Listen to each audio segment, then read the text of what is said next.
DLCs of The Witcher 3 are just on a whole other level when it comes to DLCs. Hearts of Stone and Blood and Wine are just masterpieces on their own, and a fan of The Witcher created conceptual arts for what would be a new DLC called the Sands of Ofir. Unfortunately, the project never became more than a concept, but today you will see what was supposed to be the Sands of Ofir.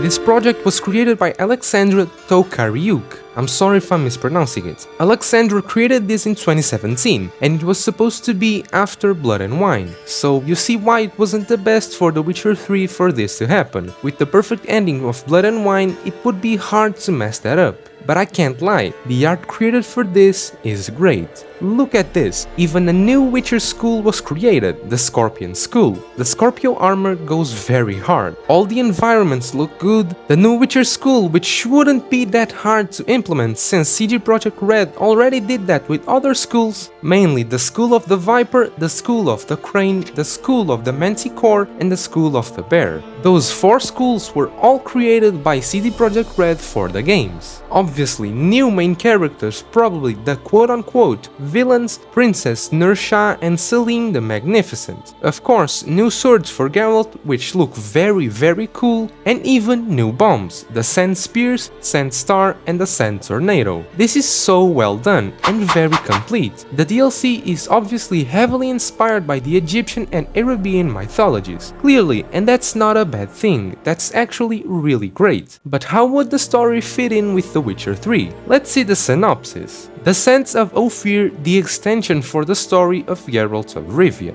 This is not written in the best way, but we cannot blame the creator, just look at what already has been done. And she is in English, so yeah. The story precedes the events when Geralt completed his last quest in Toussaint and thought about retirement from the business. Unfortunately, a lot of Geralt's foes had gathered and he has unwillingly trammeled into the events of Ofir's household. The story interprets course of The Witcher 3 Hearts of Stone plotline, and Geralt is forced to the exotic countries once again. He will face the Sultan of the Ofir and pay for the death of the successor for the throne. Geralt has a narrow option between death and finding someone who has so fastidiously get rid of the prince. This looks very interesting, because after Geralt kills the Toad Prince in Hearts of Stone, he later learns he is an actual Ophiri prince, and they are looking for revenge against the one who killed the prince. Ofir is a region on the south of the Nilfgaard Empire, and it would be a very different environment to which Geralt is accustomed to, since the closest thing to Ofir we saw in the games is probably that sand world we traveled to with Avalok. And it has nothing to do with Ofir, it's just a sand world. The project was really almost ready for production, the lore was ready, the concepts were done, everything seemed in place for it to be a DLC. And every time I look at the designs of the armors, the monsters, I just think of how cool this looks. I think the open region of Ofir would look a bit like Assassin's Creed Origins, which is beautiful. When the concepts were all done, it was sent to CD Projekt Red, but they rejected it. I think it was because at that time they were in full focus on Cyberpunk 2077, and unfortunately this project will never see the light of day.